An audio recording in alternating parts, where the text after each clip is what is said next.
Assalamualaikum warahmatullahi wabarakatuh. Perkenalkan kami dari kelompok satu, kelompok termokimia, yang terdiri dari saya sendiri, Doha Hasnanta, yang kedua ada Putri Raina, yang ketiga ada Supriyadi, yang keempat ada Nur Zahratul. Langsung saja kita masuk ke materinya. Materi pertama akan dibacakan oleh Saudari Putri Raina. Persilahkan.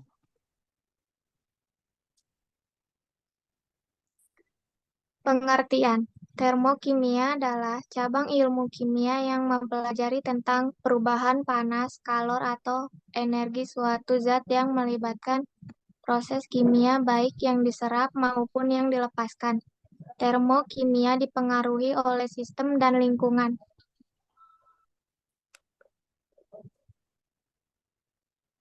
Sistem.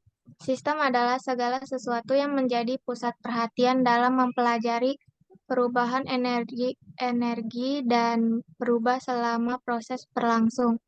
Berdasarkan interaksinya dengan lingkungan, sistem dibedakan menjadi tiga macam, yaitu pertama sistem terbuka, suatu sistem yang memungkinkan terjadi perpindahan energi dan zat materi antara lingkungan dengan sistem.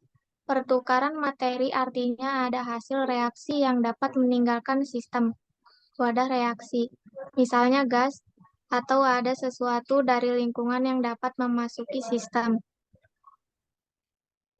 Yang kedua, sistem tertutup.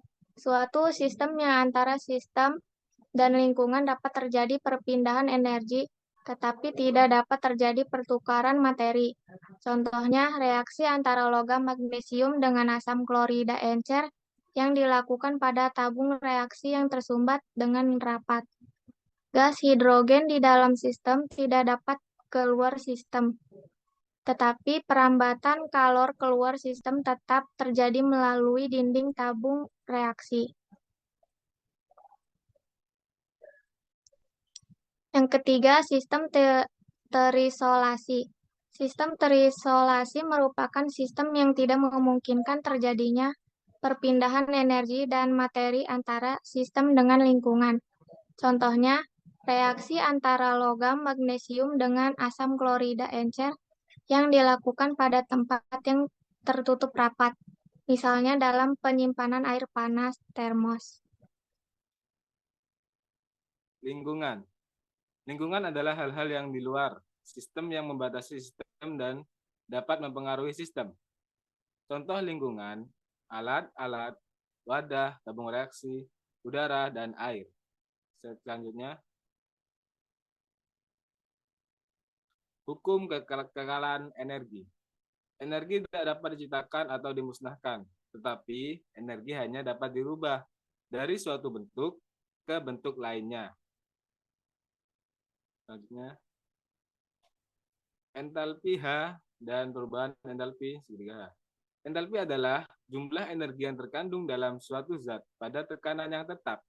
Perubahan entalpi adalah perubahan kalor atau entalpi selama proses penerimaan atau pelepasan kalor. Perubahan entalpi sama dengan H produk min H reaktan. Jenis-jenis perubahan entalpi. Perubahan entalpi standar, pengukuran besarnya kalor yang disebabkan dari satu reaksi yang berlangsung pada suhu 25 derajat Celcius dan tekanan 1 atom. Contoh pembentukan H2O. H2 plus O2 menjadi H2O. Perubahan entalpi F sama dengan minus 134 Joule per mol. Perubahan entalpi pengurangan standar. Besarnya energi yang dibebaskan atau yang diperlukan untuk mengurangi 1 mol suatu senyawa menjadi unsur-unsurnya. Contoh penguraian CO2. CO2 menjadi C plus O2.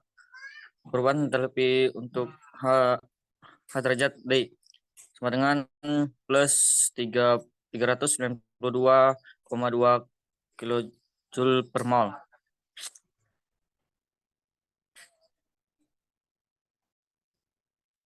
Perubahan entalpi pembakaran standar. Besarnya kalor yang dilepaskan jika 1 mol senyawa dibakar sempurna dengan oksigen pada keadaan standar. Contoh, CH plus 2O2 menjadi CO2 plus 2H2O. Derajat C sama dengan min 342,5 kJ per mol. Next. Rumus perubahan entalpi. Delta H Q sama dengan M kali C kali delta T. Q sama dengan adalah kalor yang diserap atau dilepas. Joule. M sama dengan massa, kilogram per gram. C kalor jenis, kurung J per gram derajat Celcius atau kalor per gram derajat Celcius. Delta T adalah perubahan suhu, derajat Celcius atau derajat Kelvin. N sama dengan massa per mr atau delta H sama dengan Q per N.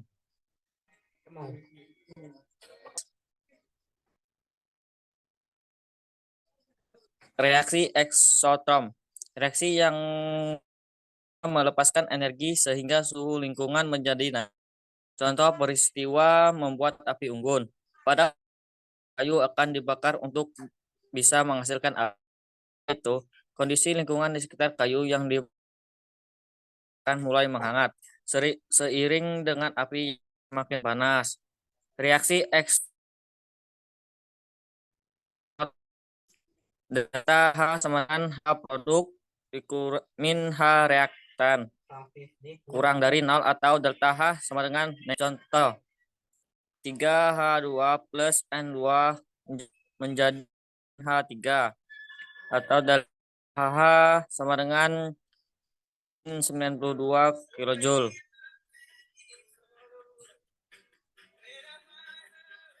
Reaksi endoterm adalah reaksi yang sistemnya menyerap atau menerima energi sehingga suhu lingkungan turun. Contoh dari reaksi endoterm adalah memanggang roti, membuat gula, tumbuhan dari proses fotosintesis, es batu yang mencair, dan melarutkan garam pada air panas. Reaksi endoterm. Delta H sama dengan H produk dikurang H reaktan lebih besar dari 0 atau delta H sama dengan bernilai positif. Contoh dari reaksi endoterm adalah CaCO3 menghasilkan C diuraikan menjadi CaO ditambah CO2. Delta H sama dengan plus 178,5 kJ. Yang pertama, contoh soal yang pertama. Jika diketahui dua reaksi, yang pertama ada reaksi 2 karbon monoksida ditambah oksigen menjadi 2 karbon dioksida dengan delta H minus 569 kJ. Dan reaksi kedua ada karbon ditambah oksigen menjadi karbon dioksida dengan delta H sama dengan minus 394 kJ.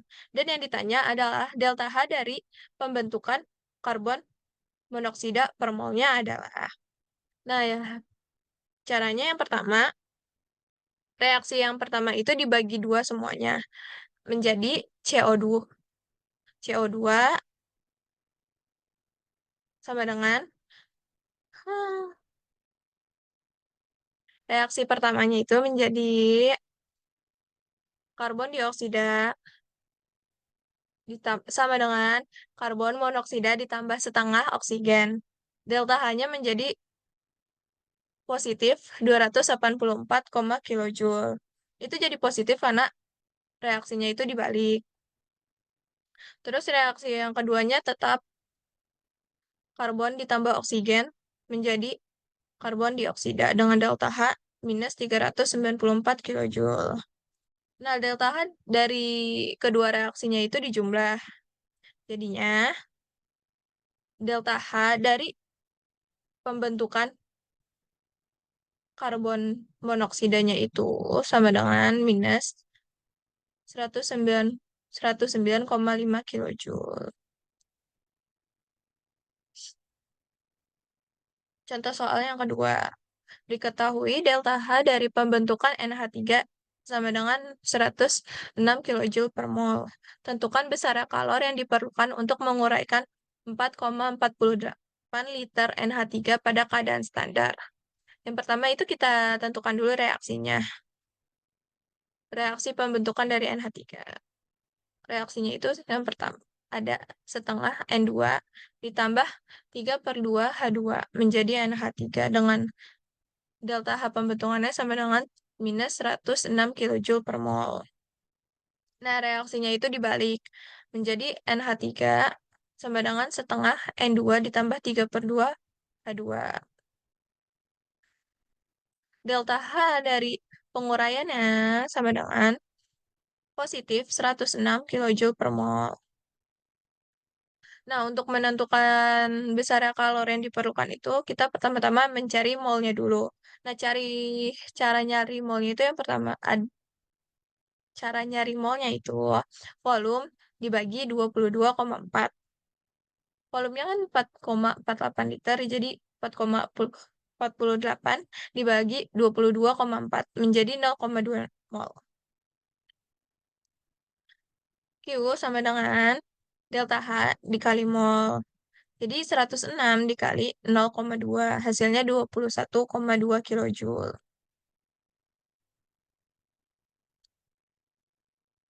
Contoh soal yang ketiga. Delta H pembentukan CH4 sama dengan minus 79,3 kilojoule. Delta H pembentukan CO2 sama dengan minus 393,52 kilojoule. Yang ketiga ada delta H dari pembentukan H2O sama dengan minus 296 kilojoule. Nah, tentukan delta H pembakaran gas CH4 atau metana. Yang pertama itu kita tentukan dulu reaksinya. Reaksinya itu jadi CH4 ditambah 2O2 menghasilkan CO2 ditambah 2H2O. Nah, cara nyari delta H dari pembakaran ini sama dengan delta H pembentukan produk dikurang delta H pembentukan dari reaktan. Nah, delta H dari produknya itu, cara nyarinya delta H pembentukan CO2 ditambah 2 dikali delta H dari pembentukan H2O. Terus dikurang sama delta H pembentukan CH4 ditambah 2 dikali delta H dari pembentukan O2.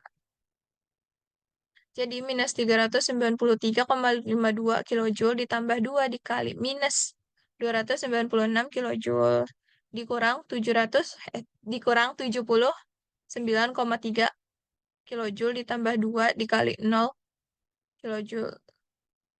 Karena itu nggak diketahui dari soalnya, jadi delta H pembentukan O2-nya itu 0. Nah, semuanya ditambah. Hasilnya itu nanti dikurang. Hasilnya jadinya minus 906,22 kilojoule. Sekian dari kami. Mohon maaf apabila ada kesalahan. Assalamualaikum warahmatullahi wabarakatuh. Waalaikumsalam.